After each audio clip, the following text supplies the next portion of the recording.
We put comments in or questions in here. Hey, what's up, party people? Hey. Welcome to an episode of Honest Trailer Commentaries. Coming to you live in studio. Just hanging with the boys today. Me and Lon talking Home Alone 2. I got all holiday festive because of Home Alone 2 this week. I thought maybe we would have a special holiday episode. And below the desk, I'm only wearing Christmas stockings. 3. So we're doing mistletoe. And mistletoe. So we're doing a comfort film classic. So get cozy. We're talking Home Alone 2. We'll talk about our thoughts behind the film to the extent that we have them. I don't have many. It's nice. We'll watch the Honest Trailer together, start and stop as we go. We have some deleted scenes this week. We've got some Q&A, so put your questions in the chat and we'll respond to them, or just comments on our sweaters. And then we'll tease you with next week's Honest Trailer. It's gonna be a good one. Wow. It's gonna be a slog. A real test of moral and physical fortitude. Yeah. Don't eat during it. That's something I learned. Anyways, we're enough about next week. Let's talk about this week. Home Alone 2, Lost in New York.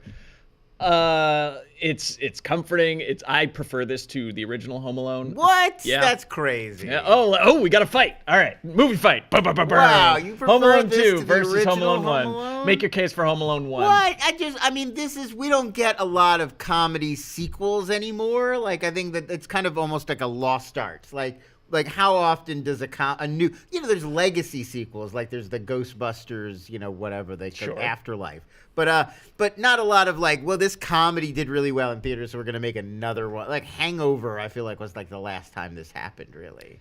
Yeah, sure. But I would say that with enough distance from them, like Ghostbusters 1 and 2, I came to Ghostbusters late in life. Right. And I'm like, oh, Ghostbusters 2 is really funny because I'm not seeing it directly on the heels of Ghostbusters 1, where all the jokes are old because they're just repeating the same thing. I still like Ghostbusters 2 more than most. But I think you're getting at the meat of what I was going to say, which is the thing with comedy sequels that kind of inherently makes them disappointing is also true of Home Alone 2, which is it's just really redoing. Jokes aren't funny the second time. Yeah. It's just really redoing the best bits from the first one, and we saw those already. So the shock, the thrill of seeing them the first time is gone. And by this point, especially by the time I'd seen Home Alone 2, I'd already been rewatching Home Alone 1. So it's like double the impact was blunted twice, because not only had I already seen the jokes before in Home Alone 1, but I already half memorized Home Alone 1. Well, to me, what the special sauce that makes the Home Alone, the first two, work is the wish fulfillment, escapism of having being a kid on vacation all by yourself, whether that's at home or, as all the best rom-coms do, in another place called New York City, which is a character in and of itself in this film. New York really is a character. Really is a character in this film. Yeah. And I do think that they of the movies that are like schmaltzy New York City, greatest place in the world, I think this is one of the best ones. Being like, oh man, the Plaza Hotel. Being at that toy store but that's what and having a limo and a cheese pizza, like I find that more appealing than being in your house. That's more fun to me to watch. If you were going to say you can recreate one of the two Home Alone films as a personal experience, sure. Well, and as a viewer to watch. Lost in New York, more fun, staying in a hotel, what have you. But I mean, as a movie, I think the first one clearly. Also, just look at the quality of cameos. Home Alone 1, John Candy. Home Alone 2, Donald J. Trump. Home Alone 2, Tim Curry. Home Alone 1, guy with shovel. Trump outweighs all Home Alone 1 cameos. He's a local businessman at this point. Boy. You can't predict the future. Oh boy, owner of the play. It's his hotel. That's why he's asking him directions. Anyway, I don't know. I mean, the other thing I was going to say about FAO Schwartz, like as you brought it up, as a kid, the 80s were full of FAO Schwartz propaganda aimed at children. Big is also that very famous scene where they're playing the chopsticks on the big, or Heart and Soul on the big dancing keyboard. That's also said at FAO Schwartz. It led me as a kid to believe FAO Schwartz was going to be like this magical, like next level winter wonderland for children, and then you go there and it's just a toy. I thought it was pretty incredible. I made a pilgrimage there when I visited New York as a kid, Right, and thought it was amazing. They sold it to us as a kid in the 80s. You really thought FAO Schwartz was going to be like the be-all, end-all, the greatest toy store, and then it's like, it's fine. But you know what was and still remains the best part of New York City that all the locals will tell you about if you really get them honest is the M&M store in Times Square. It's true. Everybody does love the M&M store. that is truly it's a local, truly what makes it the greatest city in the world. It's true. Like it's mostly locals. You really not a lot of tourists know about it. It's mostly just an insider thing for locals. If you hear them talking about the Emsto neighborhood. That's what they're talking. It's everything they say is in reference to the M&M store in Times Square. Yeah, there's that really hip neighborhood Dumbo that's down under the M&M store. Yeah, that's where that comes from. That's so good. You can get them in every color, folks. Let's watch the trailer for Home Alone 2, Lost in New York.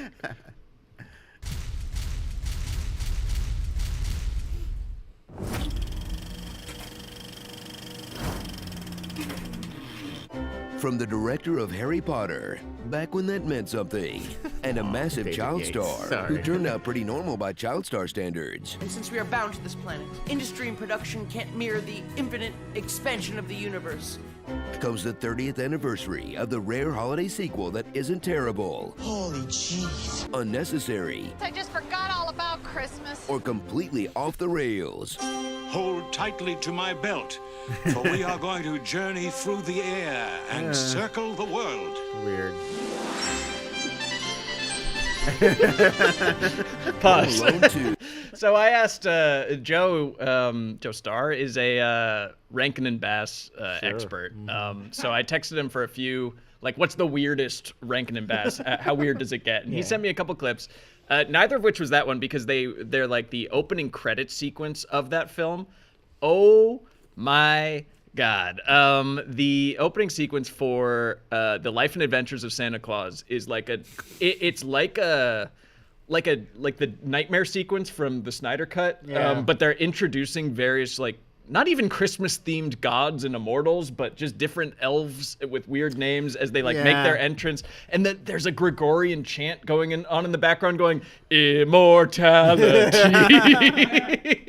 And it took a little too long to play out, but wow, he did not disappoint. There was like, it's such a long, weird genre. Like MST3K, Mystery Science Theater, every Christmas they used to do like double features of these movies. Like movies that we're gonna make up a mythology around Santa Claus. And they did. Like there's that new one, like Klaus on Netflix, that's pretty good. They do it too, but it actually kind of works and it's like a thoughtful, sort of fun mythology. But in the 70s and 80s and like the 60s, there were so many, and they were all like really weird and kind of half thought out, like dark fantasy Santa Claus origins. It's very like Dark Crystal, Yeah. and a lot of puppeteering and a lot of like Klaus from the Numenor Right, tribe. it's always like a clan of elves, and it was like once a year they would give each other, gifts and mementos. Santa was raised by a lion. Yeah, it was always weird and kind of creepy, and it's like, no, kids don't want to hear. They just like Santa. Yeah, what's this year's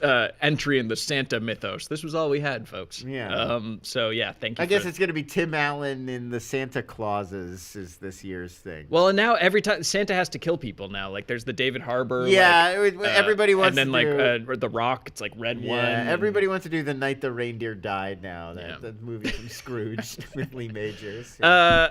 Let's keep playing, but Ryan, why don't you bring the dog on camera just so people can see what we're There's seeing? a dog. At the same There's time? there's a puppy. Yeah, there's some. The Andor and She-Hulk review. Oh, nice. Yeah, okay. we making their honest trailer commentary debut. This is Keiko. Yeah, Keiko was on Keiko. Andor's Keiko. our Andor review last week. She hates plot holes and Mary Sue's. And Brie Larson. Yeah. She's welcome on anytime. I can't stop looking at the dog, but just play Home Alone 2 while we stare at the dog.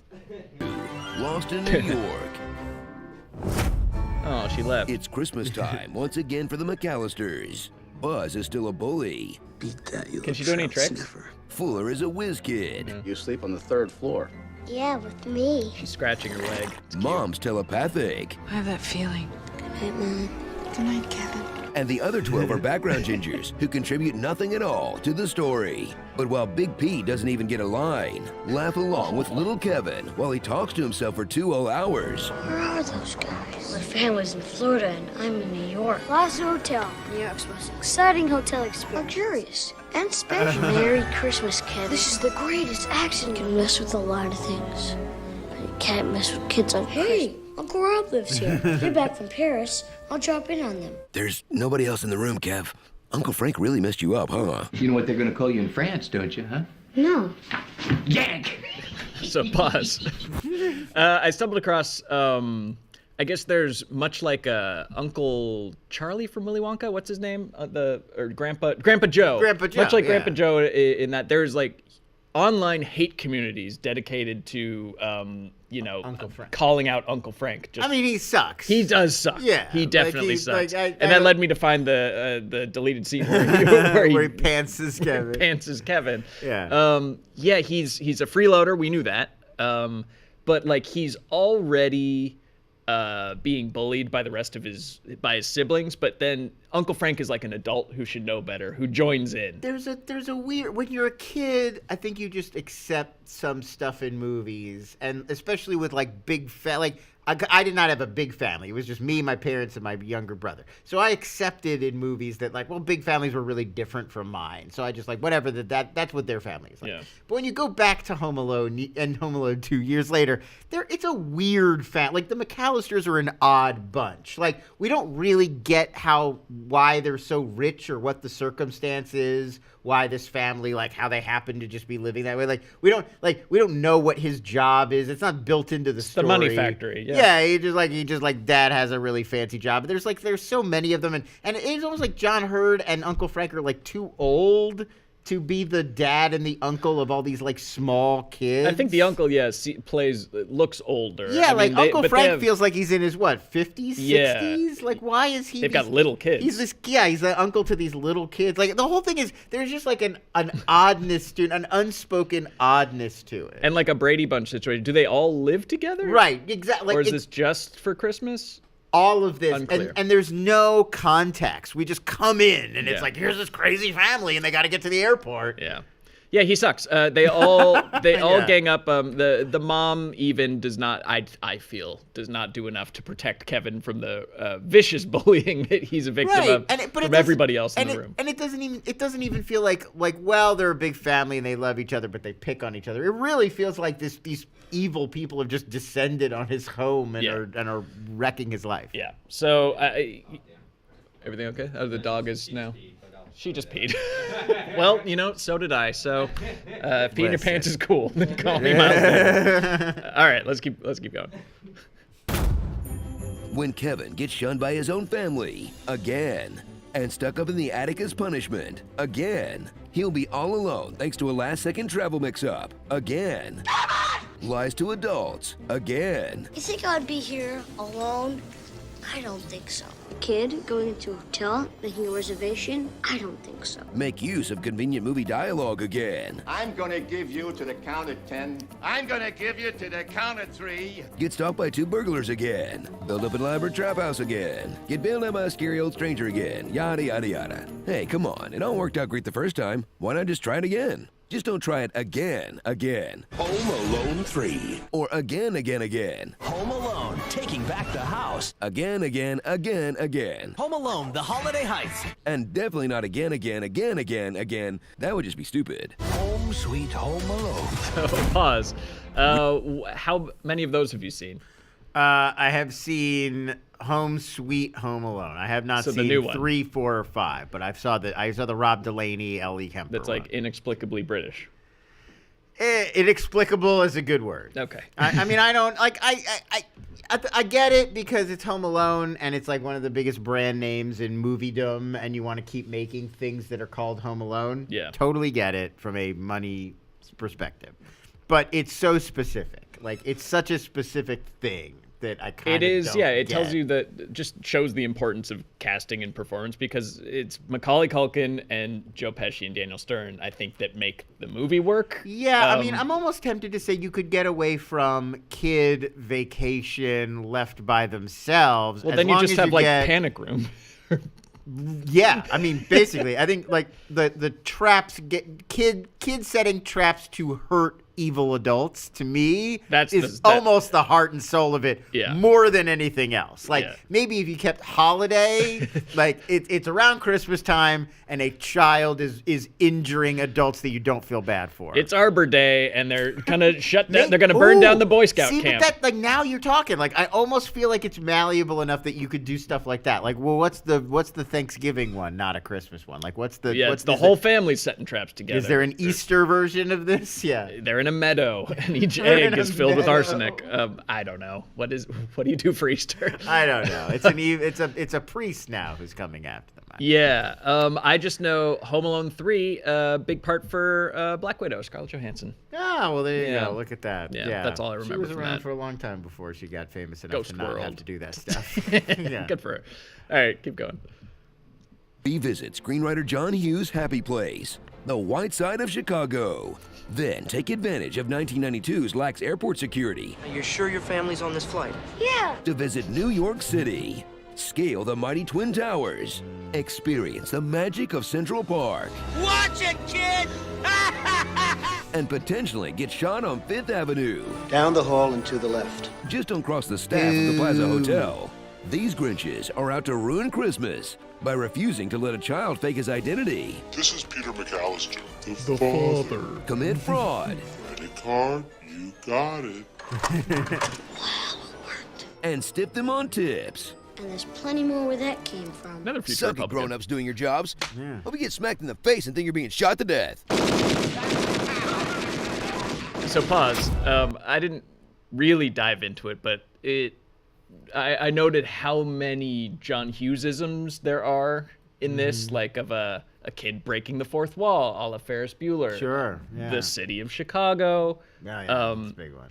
Unhelpful, like transportation bureaucracy, like planes, trains, and automobiles in this one of just never getting help from like an airline counter keeps coming up. He's got his moves. Oh yeah, I mean there was like this whole the kind of writing that they used to call like you would get called a humorist, you know, like Dave Barry and Irma Bombeck, where it's like that very like observational, folksy kind of Garrison Keillor type humor, and like I feel like that's what John Hughes was very good at, like that kind of humor with just enough edge to feel like it was relatable and like to feel like, you know, it felt natural. Yeah. But it was like that very like broad Midwestern folksy, like airports, am I right, folks? You know, and it's like that level of comedy. And he was, I mean this in a complimentary way. Like he was so good at that. I much prefer that to being like, we're in a Christmas movie, folks. Wink, wink. Right, exactly. He's right behind me, isn't he? It's not that. It's that very relatable, like, listen, Christmas is tough, right? But it's your only chance to see your family, so we all put up with it. And it's like that. It's hard to do that voice and to hit that so without going like full Hallmark, right? Without being just utter schmaltz, and like to hit that line. And you know, like that's what he's doing like so well over. Like Uncle Buck is a great example of like it should be so hokey what he's doing in that movie, but there's just enough edge. He and John Candy just kind of nail that balance. Yeah. God, he's dead, right? Yeah. Not John Candy, obviously. Both John Hughes and John too, Candy right? have sadly left us. Yeah, that's a bummer. All right, keep going. Return to the franchise that mixes luxurious escapism for kids with torturing criminals to death, also for kids. Harry and Marv return with a new stinky gimmick. We're the sticky bandits. And while the cursing remains PG,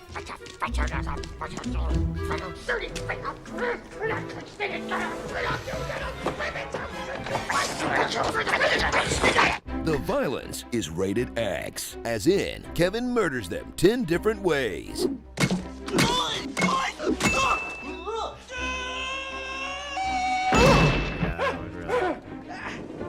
So pause. He might just have third-degree burns all over his scalp from that. I don't know if that would kill you. The toilet is full of kerosene, and he dunks a flaming head into it. That would probably blow. That would probably burn through a few Yeah, top a few layers layers. of You'd be full Red Skull after that. Yeah, that's But not good. we did a video in 10 years ago, almost 10 years ago now, that we got a doctor. This is before all the real doctor looks at blah, blah, Yeah, blah, right, where yeah. we counted up all the times that they would have died in Home Alone. It's the paint cans to the face part that's particularly brutal. Yeah, as I yeah. recall. The thing is that, well, and each brick, the doctor said, would be a death.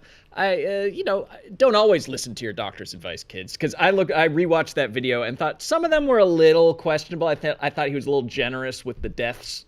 We ended up at like a number, I think 2 or 3 fewer deaths than the doctor said they would, but still over 10 murders. He wants to be cautious. He doesn't want to encourage you, but like, this wouldn't kill you. Go try it. Be fine. Go do it. You'll Yeah. be fine. You'll be fine. I bet you'd be fine. There you go. All right, continue the death. That's enough, Kevin. That would kill you. Yeah, this is really brutal. Oh. Kevin, stop. 3 stories. 4, I guess. Please, they're already dead. And then those are full cans of varnish. Yeah. Did you guys give up? Have you had enough pain? Yes, mercy. They're trying to steal, like 50 grand worth of stuff. They're not trying. It's not like a once in a lifetime score. It's like a house. Or They just need enough money to get to Mexico or something. yeah, and They're this trying to one is leave like the a country. hotel room or something. They're trying like. I don't think they're the best bandits. I'm starting to think these guys are actually goofs and But cut-ups. it's not even like an Ocean's 12 level score. It's just like a house. What I find funny about this is that, of course, Kevin is going to defend his home from an invasion. Right. In this one, he is seeking out. Oh yeah. He is actually actively going after criminals. This is revenge. This is pure mostly revenge. Yeah. I'm going to kill them so they can never kill again. Yeah, That kind of thing. All right, good for him. Keep This going. is just vigilante justice now. So cuddle up for a sequel to the film about standing your ground. Hello. That's now about leaving your home to dish out vigilante justice across state lines. In this celebration of every child's most deeply held Christmas fantasies, having a talk boy, eating pizza in a limousine on your way to a toy store, and telling Rob Schneider to f off. Nice family. Starring Terrorist Bueller's Week Off. Oh, so I'm funny now, huh? What's so funny about me, huh? Oh, it's all the getting head to head and falling over stuff? Yeah, right, that's pretty funny. Happy Hanukkah, Marv. Oi, we need to talk about Succession. Pennywise, Pound Foolish. The Schneider Cut. Birdwoman, or The Unexpected Virtue of Homelessness. And Jeffrey, it's your friend Donald. You know those kids you're looking for? Get all out of this. You'll have to look that Home one Alone up. 2, Muppet Takes Manhattan. All right, everyone, stick in.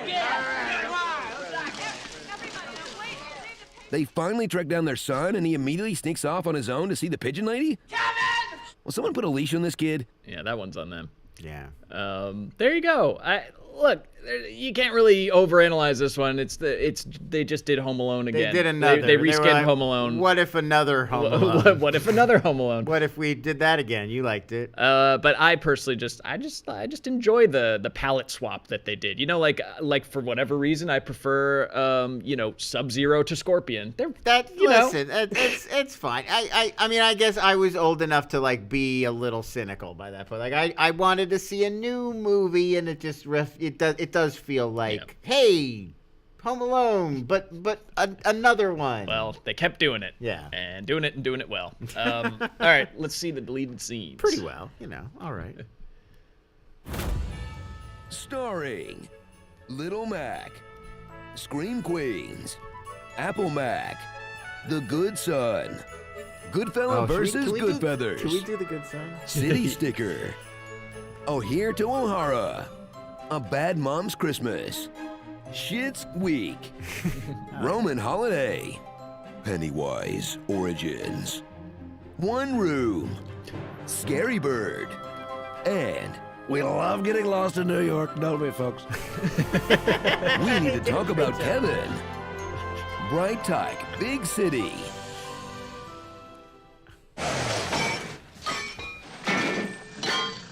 Man, the McAllisters never learn from their mistakes, huh? They don't even move the stupid lawn jockey.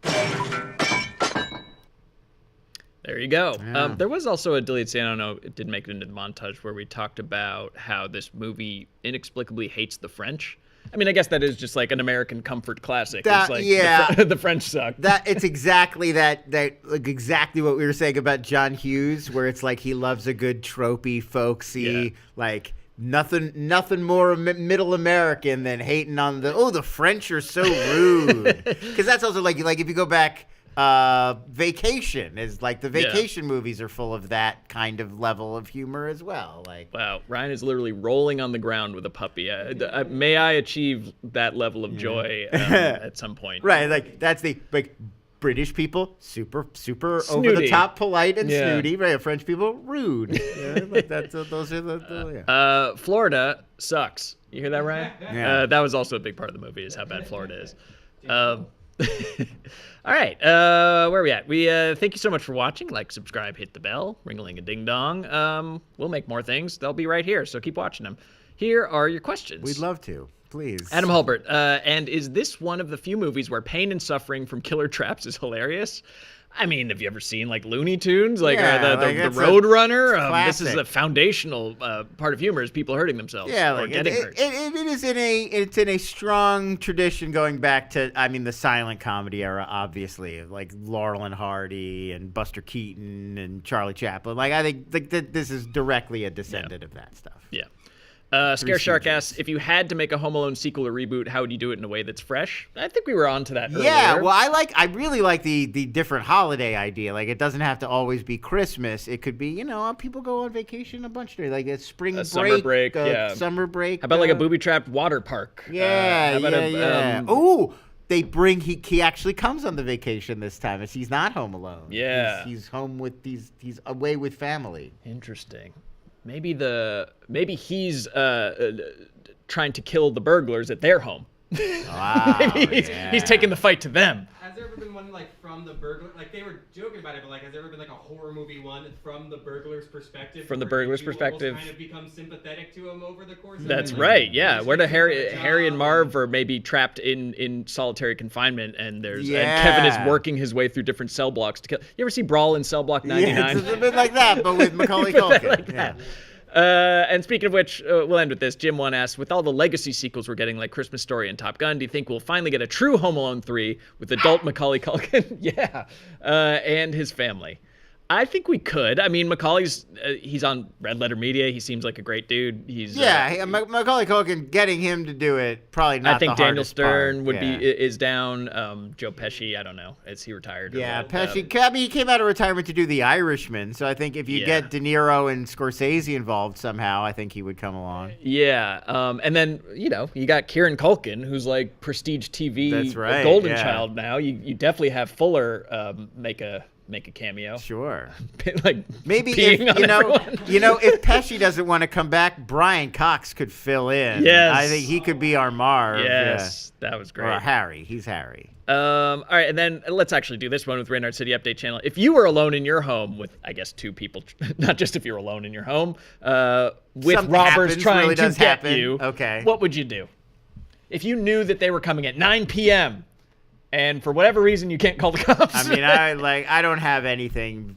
The effort it would take me to create traps to repel them, it would be more valuable to me than anything they could take. They can have my They Blu-rays. can take whatever. Yeah, I would just leave. Be like, take Yeah, they can. If they really want my Wong Kar-wai Criterion box set, they can have it. That's I have fine. a Eric I've seen Estrada signed C-Lab photo that I would sell, that I would take, and I'd put that in my coat, and I would leave. Yeah, they can watch my Bergman. Oh, and I films. guess my wife and child. Yeah, they can come You've too. got more valuable stuff.